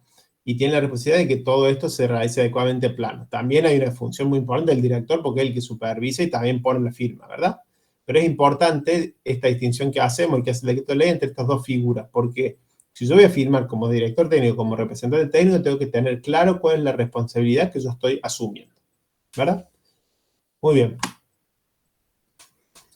Entonces, vamos a ver ahora, ya vimos que hay que determinar la clase de obra para poder después calcular los honorarios correspondientes. Yo calculo un honorario total, el 100% del honorario, que implicaría que yo hice proyecto y dirección de obra. Pero si yo supongamos que solo hice los croquis, bueno, voy a cobrar un 10% de ese honorario calculado. Yo calculo que el honorario son 100.000 pesos, bueno, si solo hice los croquis, cobraré 10.000 pesos. Si hice los croquis y el anteproyecto, cobraré el 40%, 40.000 pesos. Si hice croquis, anteproyecto y proyecto, cobraré 70.000, o sea, el 70% del honorario total, y si hago la dirección de obra, cobraré el 30% adicional. Supongamos que yo hago croquis, anteproyecto y proyecto. Bueno, voy a cobrar el 70% del honorario total calculado. No es que cobro el 10 más el 40 más el 70. Ese 70 que cobro por el proyecto ya incluiría, digamos, los croquis y el anteproyecto, si los hizo el mismo profesional. Ahora, si un profesional hizo los croquis y otro hizo el proyecto, bueno, el que hizo los croquis cobrará el 10% y el que hizo el proyecto cobrará el 70%. Si son la misma persona, el proyecto incluye los croquis y el anteproyecto. Y la dirección de obra puede hacerla el mismo profesional que hizo el proyecto u otro. Y eso es un 30% del honorario total. Entonces, ¿cuándo voy a cobrar el 100%? Cuando hice proyecto y anteproyecto. Eso lo establece también el decreto ley 1332. ¿Venimos bien hasta ahí, chicos? Sí, sí. Sí, profe. Bueno. Entonces, vamos a ir ahora a 3 ejemplos de cómo aplicar este decreto para calcular honorarios. Vamos a hacer una obra de medición, una obra de ingeniería especializada y una obra de inspección. Entonces, ¿qué hay que determinar? El monto de la obra, el valor de la cosa, que se llama también. El monto de obra o valor de la cosa. Si es una inspección, será el monto de lo que tengo que inspeccionar. Si es una medición, será el monto de la obra, el valor de lo que tengo que medir. Entonces necesitamos eso, necesitamos saber la clase de obra que por analogía, como vieron, con lo planteado por el decreto ley, voy a poder determinarla. Y después aplicar lo que dicen los artículos correspondientes. Para lo que es medición de obras de ingeniería e instalaciones, tenemos que usar el artículo 64, que nos da 3 posibilidades diferentes. Yo tengo que hacer la medición propiamente dicho, el cómputo métrico, que es decir, trabajar con estas mediciones y confeccionar los planos. Puede ser que tenga que hacer eso, que será el trabajo que es más que más tiempo implique, por eso es lo que más voy a cobrar. Puede ser que haga lo que dice el punto B, que es el cómputo métrico, o sea, medición y cómputo métrico, pero que no tengo que hacer los planos me los da el comitente. O puede ser que tenga que hacer lo que dice el punto C, que es un cómputo métrico sin medición y sin hacer los planos. Es decir, el punto A es el que más trabajo implica porque tengo que hacer los planos, la medición, los planos y el cómputo métrico. El apartado B implica hacer las mediciones y el cómputo métrico, pero no los planos porque ya me los dan. Y el punto C es el cómputo métrico y nada más la medición y los planos, todo eso ya me lo dan. Entonces, supongamos que en nuestro ejemplo el monto de obra son 20 millones de pesos, una obra de tercera clase, y tengo que hacer esto, un cómputo métrico en base a mediciones con planos que me da el comitente. Entonces, ¿cómo trabajo? Bueno, esta es la tablita correspondiente al artículo 64 para medición de obras de ingeniería. Y digo, mi obra es de tercera clase, o sea, trabajo con la tercera fila, y es del apartado B, cómputo métrico con medición y planos que me da el comitente. El porcentaje a aplicar es 2,25, entonces si el monto de obra eran 20 millones, le aplico el 2,25 y tengo un honorario total de 450.000 pesos. Honorario total. De estos 450.000, ¿van todos para el comitente? No. Parte va al colegio, parte va a la caja. ¿Cuánto va al colegio? El 5%. 5% tengo que aportarle al colegio. Entonces, el 5% de 450.000, 22.500 pesos van al colegio. El 9% tiene que aportar el profesional a la caja de ingenieros y se queda con el 86%. A su vez, y solo para las obras de mediciones, el comitente, es decir, quien lo contrata, tiene que hacer un aporte a la caja en nombre del comitente del 18%. Eso tiene que aportarlo el comitente en nombre del profesional a la caja. Y es extra de este 9% que ya aportó el profesional. Entonces es importante que lo recuerden, porque si no se lo cobran, si no hacen que el comitente lo aporte, lo van a tener que aportar ustedes. Este 18% es solo para obras de medición. Van a ver que los otros ejemplos, que es para obras de ingeniería y para inspecciones, es el 9%. Es decir, el 9% lo aporta el profesional y el 9% el comitente. Pero en este caso, que es para obras de medición, el comitente tiene que aportar el 18%. Y así calculan los honorarios para una medición de una obra.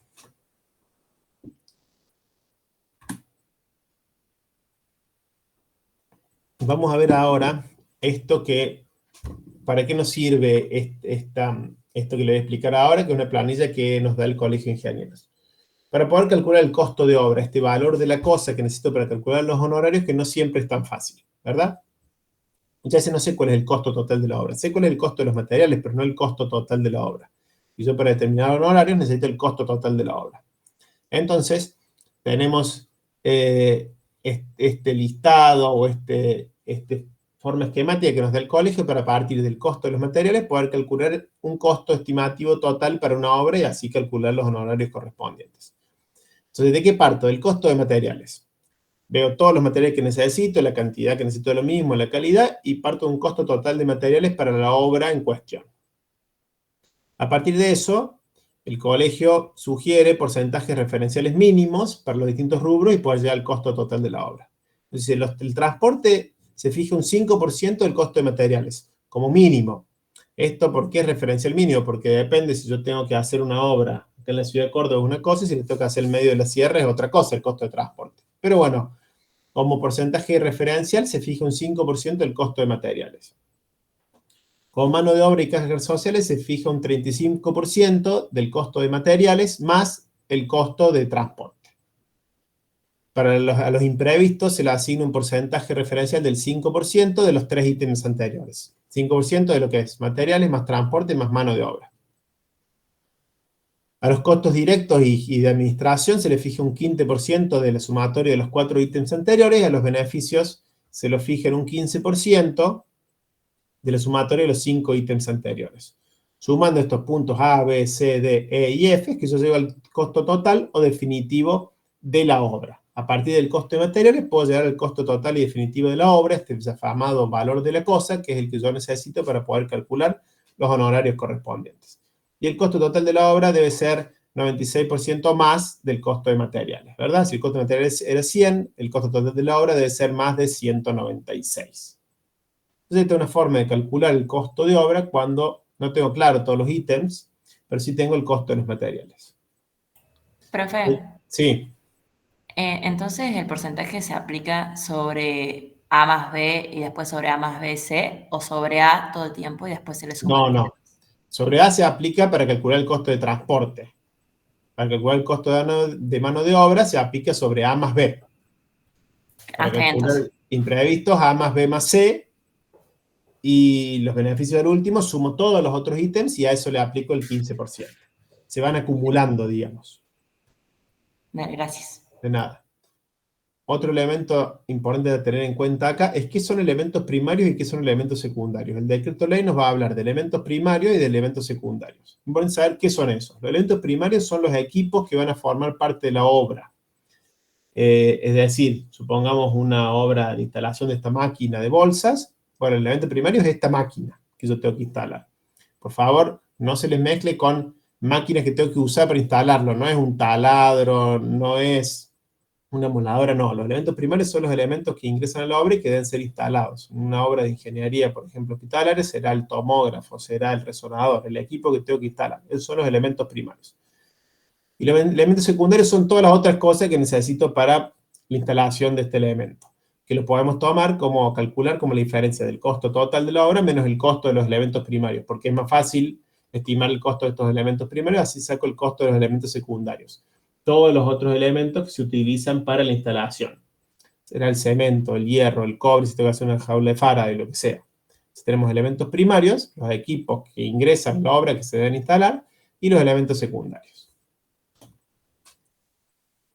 ¿Se entendió esto, chicos?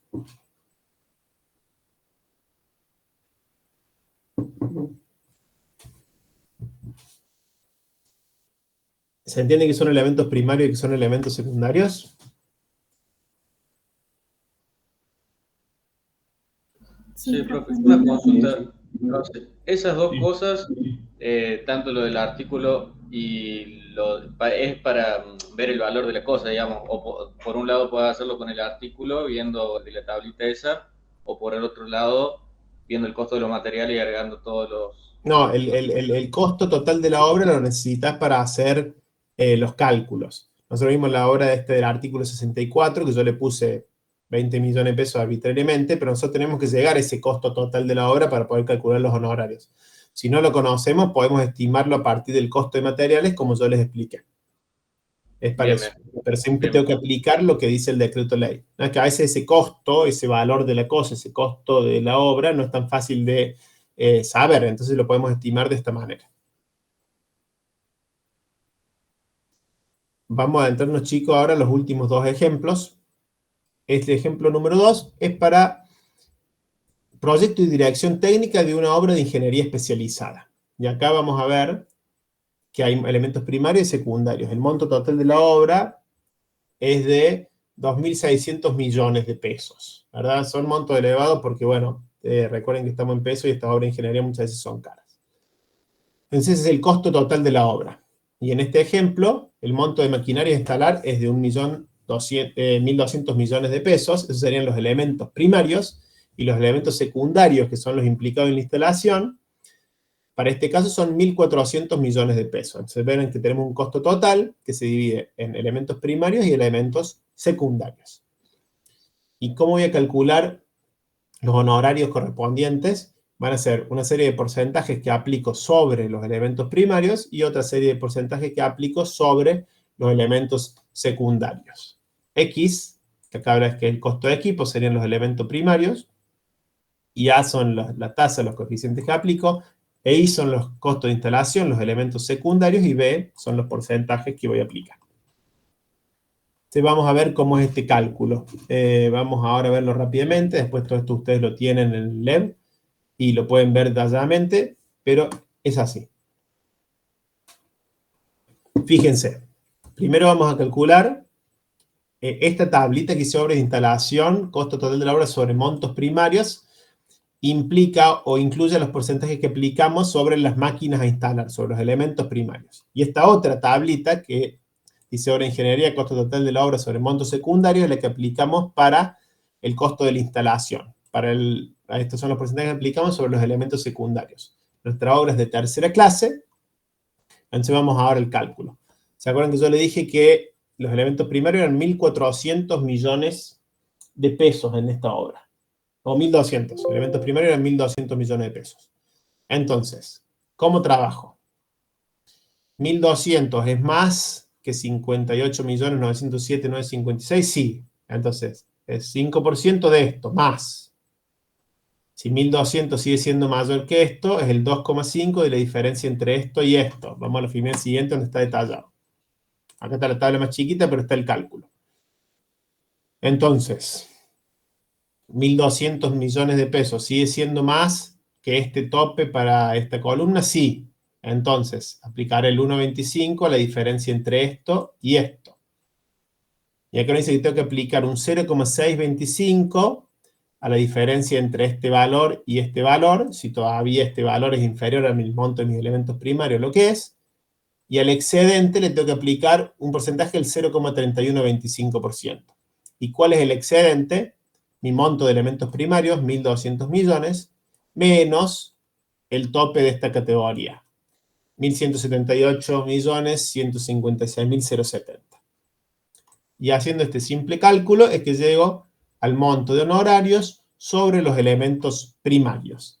Entonces, con la clase de obra y con mi monto total de la obra y el monto de elementos primarios, voy aplicando estos porcentajes a la tablita, que son este cálculo que ustedes tienen acá, y llego a los honorarios correspondientes a los elementos primarios.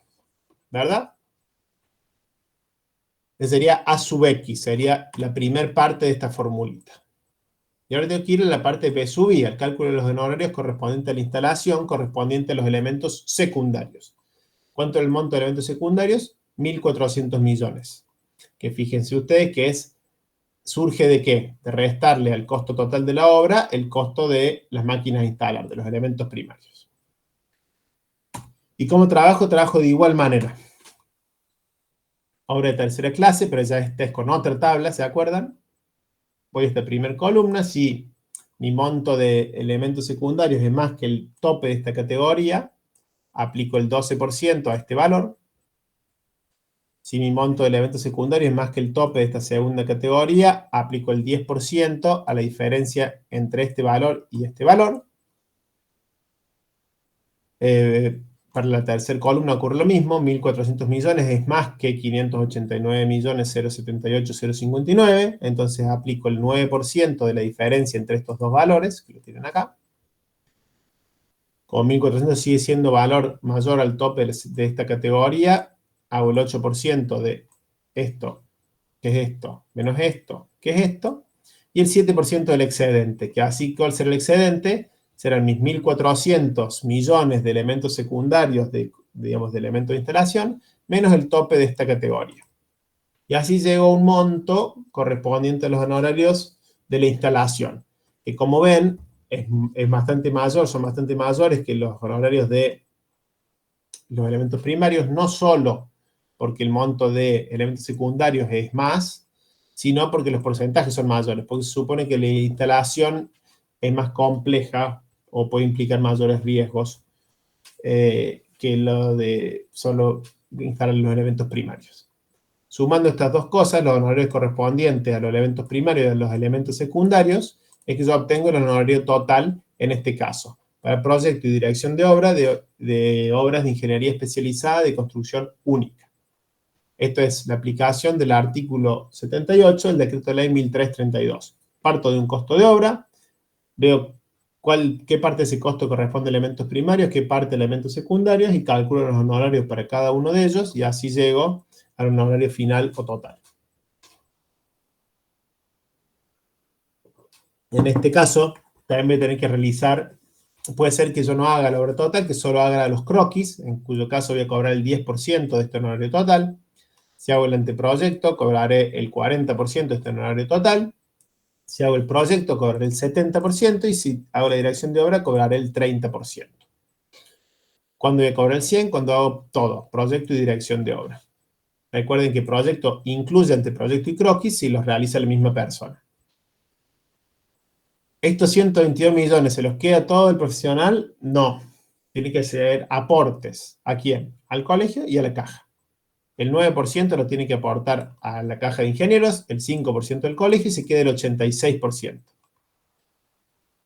Y en este caso también el comitente, es decir, el cliente quien le encarga la obra, tiene que hacer un aporte a la caja en nombre del profesional del 9%.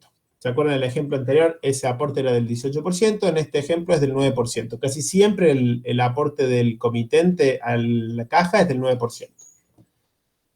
Entonces, ¿cuánto va a pagar el comitente? Estos 122 millones más este 9% que tiene que aportar a la caja.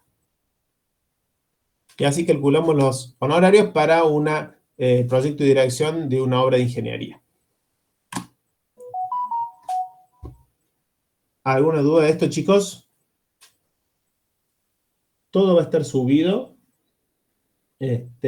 Todo el decreto ley, las tablas, estas tablas se van actualizando. El decreto ley es del año 56. Pero las tablas, donde están estos valores referenciales, digamos, los mínimos de cada categoría, se van actualizando, porque en el año 56 el valor de la moneda era 1, en el año 80 otro, en el año 2000, y se van actualizando. De hecho, se actualizan casi todos los años, sobre todo cuando estamos con una situación inflacionaria como la que venimos atravesando ya hace varios años. La última vez que se actualizaron estas tablas fue el 1 de enero de este año, y son las tablas que ustedes tienen subidas al LEB para que efectuaran los cálculos si tuviesen que hacerlos. Por favor, se trabaja con el decreto ley, pero no tengan en cuenta las tablas que están en el mismo, sino tienen que usar las tablas actualizadas. El decreto es ese, la escritura es esa, pero las tablas para el cálculo tienen que ser las tablas actualizadas, ¿verdad? Vamos a pasar ahora al último ejemplo, si no hay ninguna duda hasta acá. ¿Hay alguna duda? No, ninguna.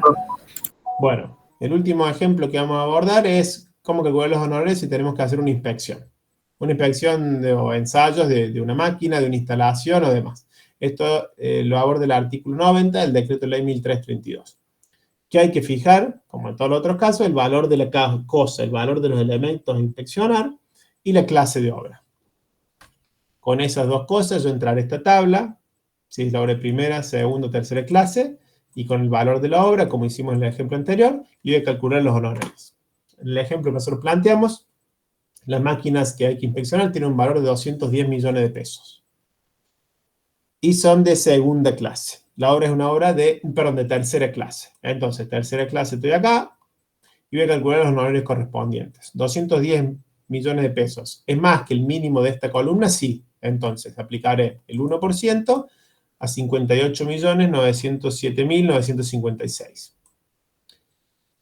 Más esta segunda categoría. ¿Los 210 millones que vale la máquina que tengo que inspeccionar es más que el tope de esta categoría? No.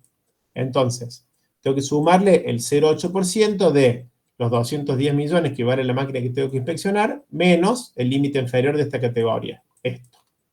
Y así obtengo el honorario correspondiente a la inspección de esa máquina o elemento fijo con el que tengo que trabajar.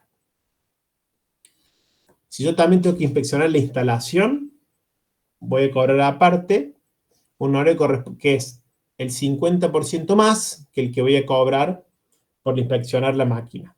Por favor vean esto, que no es la mitad, sino el 50% más. Si yo cobro acá casi 1.800.000 por inspeccionar la máquina, por inspeccionar la instalación voy a cobrar casi 2.700.000. Si inspeccionar la máquina sale 100, inspeccionar la instalación saldrá 150. Y si inspecciono las dos cosas, sumar estos dos elementos, como hice yo en este ejemplo, el honorario correspondiente a la inspección de la máquina y el honorario correspondiente a la inspección de la instalación, y obtener un honorario total a cobrar por la inspección de la máquina y la instalación. Acá también tengo que hacer aportes al colegio de la caja, el 9% lo tengo que aportar a la caja, el 5% al colegio, y me quedaré con el 86%. Y en este caso también el comitente, quien encargue el trabajo, el cliente, tiene que hacer un aporte a nombre del profesional de la caja, que en este caso también es del 9%, como en el caso anterior. Entonces, ¿cuánto tiene que abonar el comitente? El honorario total que calculé para la inspección de la máquina y la instalación, más lo que tiene que aportar en nombre del profesional a la caja. Y así es como se calculan los honorarios y hay que hacer una inspección. También puede ser que yo tenga que hacer ensayos de funcionamiento o de rendimiento de la máquina, y esos ensayos, por ejemplo, si tengo que hacer una prueba de funcionamiento, ¿cuánto cobro? Bueno, el honorario calculado más un 50%. Y si tengo que hacer un ensayo de rendimiento, cobraré un 25% adicional. Eso es lo que plantea el artículo 93 del Decreto Ley 1332.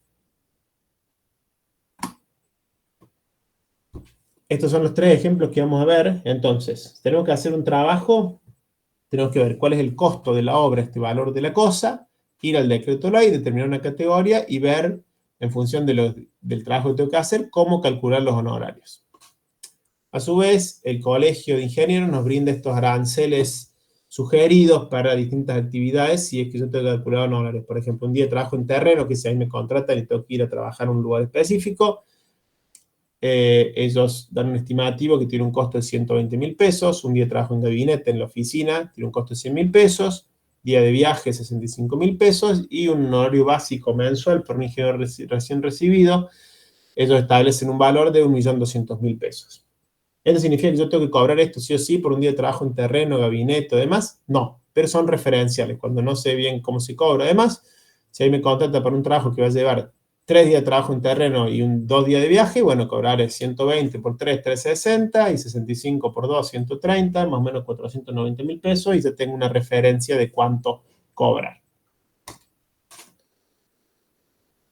¿Se entendió esto? ¿Alguna duda?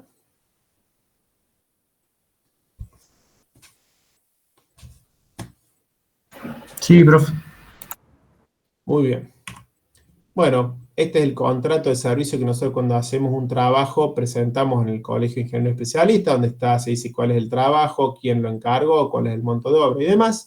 Y esta es la planilla de honorarios que tenemos que llenar los especialistas en nuestro colegio cuando hacemos un trabajo. Y acá tienen las 3 consignas de este trabajo práctico, vemos cuáles son los 3 puntos que tienen que hacer. El punto 1 dice que dentro de las actividades que ustedes en el marco de la empresa que han planteado podrían desarrollar, identificar e indicar cómo calcularían los honorarios correspondientes. Ustedes son una empresa, digamos, y ya cobran por el trabajo y demás, pero vamos a suponer que por un trabajo que podrían hacer en el marco de esta empresa, tienen que calcular cómo cobrarían los honorarios para hacer ese trabajo. Entonces, en el decreto ley, van al decreto ley y digan, bueno, el trabajo que tengo que hacer es este. Entonces, para calcular los honorarios tendría que hacer esto, esto y esto. Eso es lo que necesitamos que hagan. En un trabajo que podría que esté vinculado con la empresa que ustedes plantean y cómo calcularían los honorarios. El punto 2 es muy sencillo, tienen que indicar qué documentación hay que presentar ante el Colegio de Ingenieros Especialistas para que nos aprueben estos honorarios.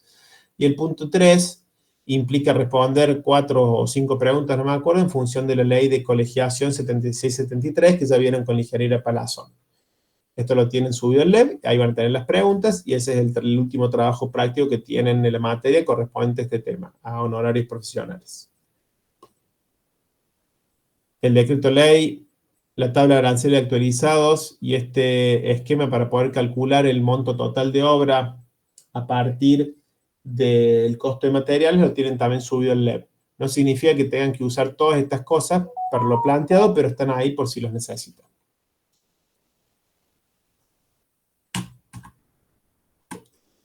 Bueno, con esto hemos terminado el práctico de hoy, chicos. ¿Hay alguna duda, algo que quieren que revisemos? ¿Algo que no se haya entendido? Por mi parte no, profe. Yo tengo una consultita, profe. Sí. ¿Por qué se hace ese aporte del 5% al Colegio de Ingenieros? Porque lo que cobra el colegio, como vieron con el ingeniero Palazón, es el que otorga la matrícula, ¿verdad? Y, por ejemplo, si vos tenés que homologar un tráiler, supongamos que es un trabajo que tiene que estar visado por el colegio te cobra el 5% para ese visado. Entonces es un aporte que vos tenés que hacer como profesional al colegio. Todos los profesionales, en función de los trabajos que hacen y que pasan por el colegio, tienen que hacer este aporte. esto te da una seguridad al cliente de que el profesional que está firmando tiene una matrícula válida y por eso lo visa el colegio, ¿verdad? Si no, no podría visarlo en el colegio porque solo pueden presentar trabajo ante el colegio los profesionales matriculados. Así se mantiene el colegio, digamos, con el aporte de quienes están colegiados ahí.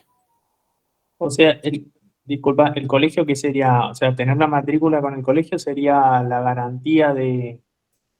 ¿Sería una garantía más? Que el colegio lo vise significa que ese profesional que te está firmando es un profesional matriculado y que esa matrícula existe ante ese colegio, ¿verdad?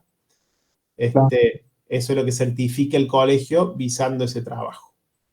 También el colegio, ya tiene una charla dentro de 2 semanas, creo, que la gente del colegio, el colegio tiene varias funciones más, como también les habrá indicado la ingeniera Palazón, ¿verdad? Que te asesora y demás.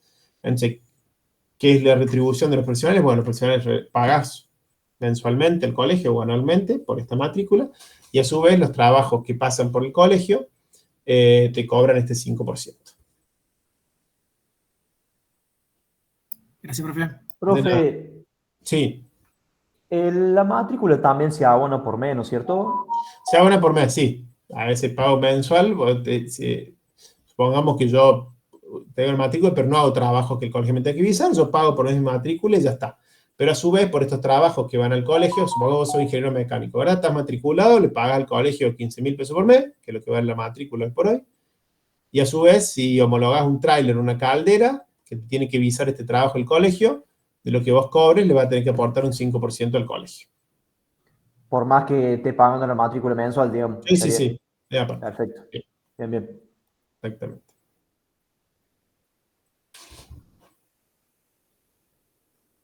¿Alguna otra duda, chicos?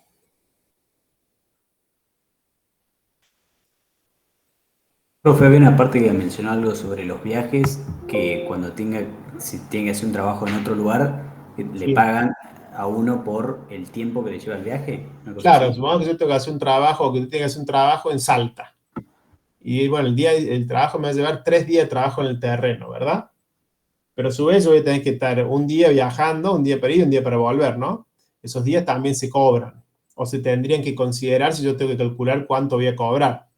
Ahí me va a decir, ¿cuánto sale ingeniero este trabajo? Yo voy a decir tanto, pero bueno, ¿cómo calculo? Yo digo, bueno, 3 días ya en el terreno, 2 días de viaje, y así calculo los honorarios. Serían como los viáticos, ¿no? Más o menos. Implicaría, sí. Después yo negociaré con mi cliente, ¿verdad? Voy a cobrar esto, más los viáticos, más, pero bueno, es como para considerar ese día que yo en realidad no voy a poder trabajar, o sea, que lo voy a perder, supongamos, porque estoy viajando. Entonces tiene que también un valor ese día. ¿Y eso va por fuera de lo que sea el trabajo en sí o es como una aproximación? No, en realidad el colegio da estos estimativos para que yo pueda calcular. Porque cuando va a decir, che, tenés que calcular un trabajo, ¿cuánto sale hacer esto, ingeniero? Bueno, voy a decir, che, bueno, ese trabajo me va a llevar 3 días de trabajo y va a salir más o menos 350.000 pesos. Perfecto. Es lo mismo si yo te contrato para hacer este trabajo en Córdoba a 5 minutos de tu casa que si lo tenés que hacer en Ushuaia. No. Te decís, me vas a tener que pagar los viáticos. Bueno, te pago el hotel y la comida. Bueno, ¿solamente los viáticos? Y no, porque yo hay 2 días que me los pierdo viajando, ¿me entendés? Entonces, también tengo que cobrar algo de ese día de viaje que no voy a estar pudiendo hacer otra tarea, ¿se entiende? No son solo los viáticos. Aparte que si te mueves con algo propio, también tenés el gasto de combustible y eso, por ejemplo. Tengo gastos, los gastos directos que serían los viáticos, el combustible, el pasaje de avión, el pasaje de esto, la comida, el hotel y demás.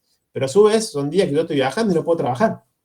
Este trabajo, por ejemplo, en Córdoba vale, supongamos, 500.000 pesos, y lo tengo que hacer en Ushuaia vale 1 millón, porque tengo que perderme 2 días viajando. ¿Se entiende?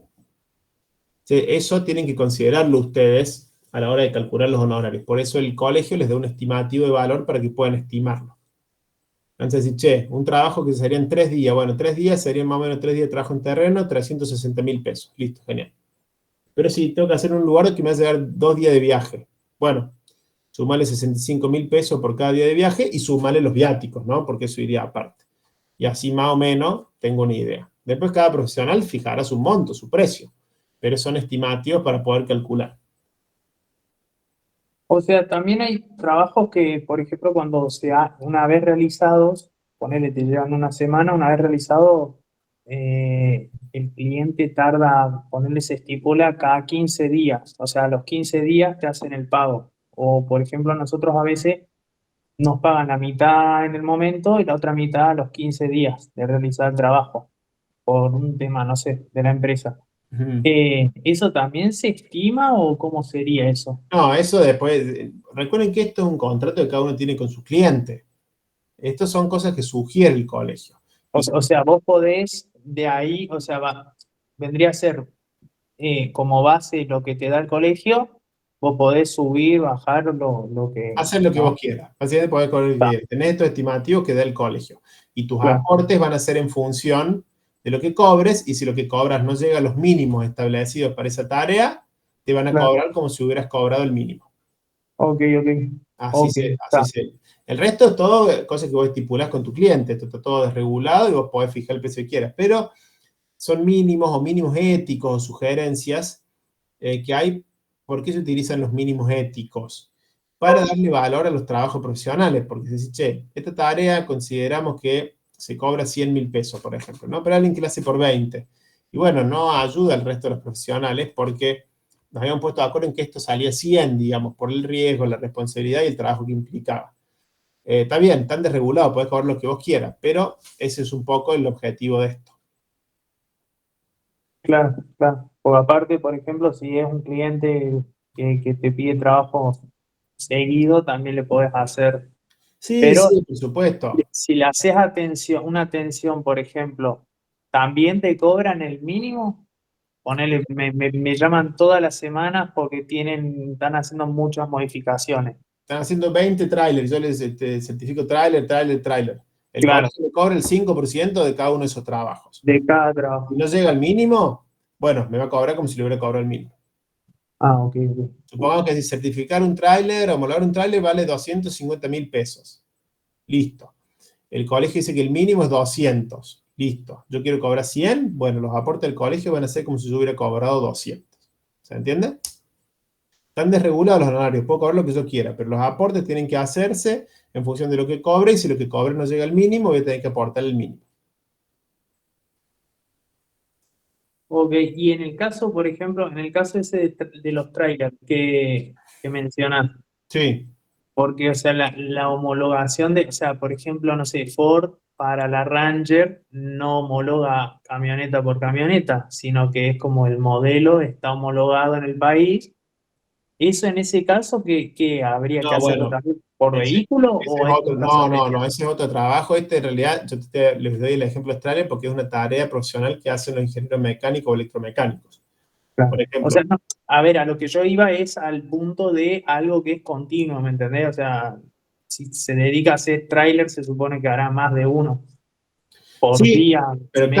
cada trabajo que presente al colegio y que esté visado, me van a cobrar el 5% Ah, del trabajo. Cada claro, trabajo que ingresa al colegio. ¿Se entiende? Por ejemplo, la ok, homologación de tráiler se le di ejemplo porque es un caso que es para cada tráiler que yo tengo que homologar cada tráiler. Entonces, eso implica un trabajo, unas planillas, un informe. Ese informe va al colegio y de lo que yo cobre, el 5% va al colegio. ok. ¿Alguna otra duda, chicos? Bueno, con esto terminamos la clase de hoy. Y bueno, nos vemos. Este trabajo vence la semana que viene y tenemos un pequeño taller al finalizar la clase que van a tener el lunes siguiente, el lunes 12, donde si tienen alguna duda puntual podemos revisarlo respecto al práctico, que ya lo tienen que tener bastante avanzado porque vence ese mismo lunes a la noche. Así que ya estamos listos por hoy, chicos. Profe, yo tengo una consulta, pero es sobre los trabajos prácticos en general. Sí, te puedo escuchar, no por correcciones puntuales, porque eso lo tienen que ver con cada jefe de trabajo práctico, ¿verdad? Sí, entiendo, pero nosotros tenemos un problema con el de pericias judiciales. Sí, No, perdón, el anterior, el de obra contratos de pública, origen de servicio. contratos. Que nuestro profesor encargado es Taurelo Sí, y nos desaprobó el trabajo práctico porque él considera que nuestra licitación no es una licitación de obra pública. Y ya le pasó a 3 grupos también, y nosotros leyendo todo la teoría, lo que está en clase y demás, consideramos que sí encuadra en obras públicas. Van a tener que hablarlo con él.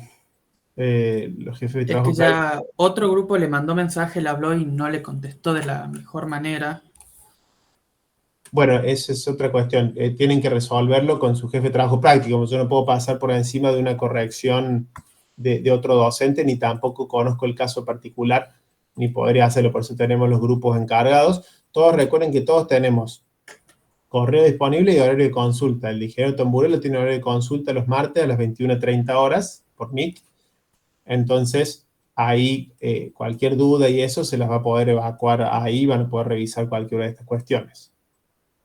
Sí, pero si nosotros seguimos, estamos seguros de que nuestro trabajo está bien y él sigue negado a que no está bien. Es el docente el que califica. No tenemos nada que hacer, o sea, no.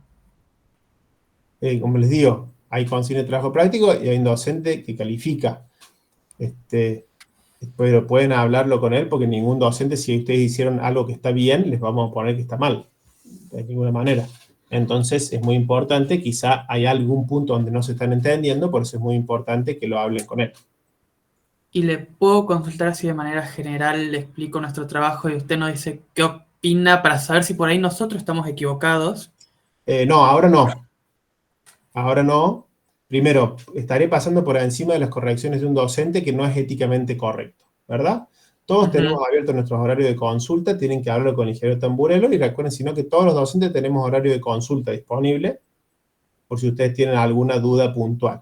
Pueden hablar con quien dio el trabajo práctico de obra pública, pueden hablar con quien dio la teoría, ustedes pueden hablar, de ahí que nosotros podamos darles respuestas es diferente, ¿no? Pero el primer punto es que hablen personalmente con el ingeniero Tamburello, que es el que les corrigió, ¿verdad? Ese es el punto de partida de esto, ¿no? Que habló con un amigo y le dijo, tienen que hablar ustedes como grupo, en función, porque cada trabajo es diferente, ¿verdad? Entonces, sí, el primer punto es que a tienen los que tres nos hablar con respondió exactamente el mismo mensaje, copiado y pegado, entonces. como les digo, tienen el horario de consulta del día de mañana y pueden hacer el planteo. Y después tienen abiertos los horarios de consulta de todos los docentes, desde el ingeniero Garela, todos los adjuntos y todos los JTP, tenemos horario de consulta donde nos conectamos. Bueno, perfecto.